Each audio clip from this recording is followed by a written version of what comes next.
Now I'll be touching on the alarm system. Okay, after the user has parked the bicycle, right? He can then lock the bicycle with a bicycle chain and rest this bicycle chain on this limit switch. Okay, there's a click sound. Okay, good. Okay. Continue. After that, right, a user can go to the alarm system and then press this tiny button to reset the password and key in his preferred password.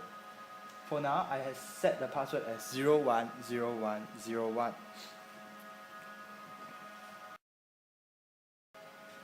Okay, now right, I'll show you how the bicycle user can retrieve his own bicycle if he wants.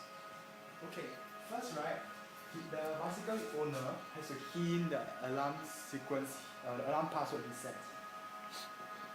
As mentioned here, it's 010101. 010101. Okay, good. So when the alarm system has been unlocked, right, the alarm has been switched off.